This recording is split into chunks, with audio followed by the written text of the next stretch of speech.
کہ میرے گھر میں دین ہے کہ نہیں، آدمی اس کا فکر کرے۔ اب جو ہے آج میں ایک وظیفہ آپ کو سکھاتا ہوں۔ حدیث شریف میں آتا ہے جمعہ کی نماز کے بعد کوئی آدمی، آج جمعہ کا دن ہے، اس کے لیے یہ حدیث بیان کرتا ہوں اور اسے اپنی زندگی میں داخل کر لو۔ ہر جمعہ کے دن آپ کو عمل کرنا ہے اسے۔ اور حدیث شریف میں ہے کہ حضور صلی اللہ علیہ وسلم فرماتے ہیں جمعہ کی نماز کے بعد کوئی آدمی اگر 100 مرتبہ سبحان اللہ العظیم و بحمدہ، بس اتنا، آگے کچھ نہیں پڑھنا، نہ آگے پیچھے درود شریف پڑھنا ہے، نہ آگے جتنا نبی نے کہا ہے اتنا کرو، کہ سبحان اللہ العظیم و بحمدہ 100 مرتبہ جمعہ کی نماز کے بعد کوئی آدمی اگر پڑھے گا تو پڑھنے والے کے اللہ 1,00,000 گناہ معاف کریں گے، اور اس کی ماں کے 12,000 گناہ معاف، اور اس کے باپ کے 12,000 گناہ معاف۔ یہ حدیث شریف میں آتا ہے۔ جمعہ کی نماز کے بعد فوراً نہ پڑھ سکو، کوئی حرج کی بات نہیں، عصر تک پورا کر لو۔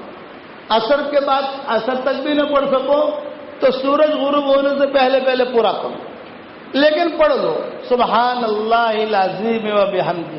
کتنی مرتبہ پڑھنا ہے بھائی؟ 100 مرتبہ۔ اچھا، ہماری خواتین چونکہ مسجدوں میں نہیں آتی، اس کے لیے میں ان کے لیے یہ کہتا ہوں کہ کوئی بات نہیں، آپ ظہر کی نماز کے بعد پڑھ لو۔ ان کے جو ظہر کے گھر میں ظہر کی نماز پڑھتی ہیں تو ظہر کی نماز کے بعد وہ پڑھ لیں، اور ان کے لیے بھی یہی ہے کہ ابھی اچھا ہے فوراً پڑھ لیں، فوراً نہیں پڑھ سکتی، کھانا پکانا ہے، شوہر آنے والا ہے، کھانا تیار کرنا ہے، مہمان آنے والے ہیں، کوئی اس کے بعد عصر تک پورا کر لو۔ عصر تک نہیں کر سکتے تو غروب تک پورا کر لو۔ فائدہ یہ ہوگا 1,00,000 گناہ ہمارا معاف، ماں کے 12,000 گناہ معاف، باپ کے 12,000 گناہ معاف۔ ایک عورت پڑھتی تھی، 5 سال کے بعد اس کی ماں خواب میں آئی، اور اس کے ماں نے خواب میں آ کر کہا بیٹا ہر جمعہ کو تو میرے 12,000 گناہ معاف کراتی تھی، آج اللہ کے کرم سے میں پاک صاف ہو گئی، کہ آج جو ہے میں پاک صاف ہو گئی، میرے گناہ معاف ہو گئے، اب پاک صاف میں ہو گئی۔ اس لیے یہ حدیث شریف میں ہے، اس کا اہتمام کرو گے انشاءاللہ۔ دوسری حدیث یہ ہے کہ جمعہ کی نماز کے بعد کوئی آدمی اگر 7 مرتبہ سورہ اخلاص پڑھے اور 7 مرتبہ سورہ فلق اور 7 مرتبہ سورہ ناس، 7 مرتبہ سورہ اخلاص، 7 مرتبہ سورہ فلق، 7 مرتبہ سورہ ناس، اس کی ترتیب بھی یہی ہے، مردوں اور عورتوں کے لیے۔ عورتیں گھر پہ پڑھ سکتی ہیں، مرد یہاں پڑھ سکتے ہیں، اور غروب تک پڑھ سکتے ہو، فوراً نہ پڑھ سکو تو عصر تک، غروب تک پورا کر دو۔ تو حضور صلی اللہ علیہ وسلم فرماتے ہیں اگلی جمعہ تک اللہ تعالیٰ ہر برائی سے اس کی حفاظت کرے گا، ایکسیڈنٹ سے حفاظت، بری بیماری سے حفاظت، برے حالات سے حفاظت، لڑائی سے حفاظت، دنگے سے حفاظت کرو گے انشاءاللہ۔ یہ نبوی نسخے ہیں، یہ کہ باپو کا تعویذ نہیں ہے، جب باپو تعویذ دے نا تو یہ کہ باپو کا تعویذ نہیں ہے، یہ بڑے نبی کی بڑی باتیں ہیں۔ اب حوالے اس کے علماء جو ہیں یہ میری کتابوں میں دیکھ لیں، جو میں نے کتابیں لکھی ہیں، کہیں نہ کہیں آپ کو حوالہ مل جائے گا اس کا۔ اور میں جو ہمارا واٹس ایپ پر سبق آتا ہے ہر جمعہ کو میں یاد دہانی کراتا ہوں واٹس ایپ کے اوپر کہ دیکھو یہ پڑھنا بھولنا مت، مسلمان اگر اس کی پابندی کرے گا تو اگلے جمعہ تک تو اللہ کی حفاظت میں آ گیا، پھر جمعہ آیا پھر پڑھ لیا، اگلے جمعہ تک آ گیا۔ یعنی نبی کی باتوں پر ہم عمل کریں گے۔ اچھا یہ تو ہوا جمعہ کا حساب کتاب، لیکن ہر فرض نماز کے بعد اگر کوئی آدمی آیت الکرسی پڑھنے کا اہتمام کر لے، ہر فرض نماز کے بعد آیت الکرسی آدمی پڑھ لے، تو حضور صلی اللہ علیہ وسلم فرماتے ہیں دوسری نماز تک وہ اللہ کی حفاظت میں آ گیا۔ فجر بعد پڑھ لیا، ظہر تک اللہ کی حفاظت میں آ گیا، ظہر بعد پڑھ لی تو جو عصر تک اللہ کی حفاظت میں آ گیا۔ اب اگر 5 وقت میں یہ نمازیں پڑھی اور 5 وقت کی نماز کے بعد آیت الکرسی پڑھ لی، سیکھنے میں کتنی دیر لگتی ہے؟ 2 بڑے بڑے فائدے ہیں۔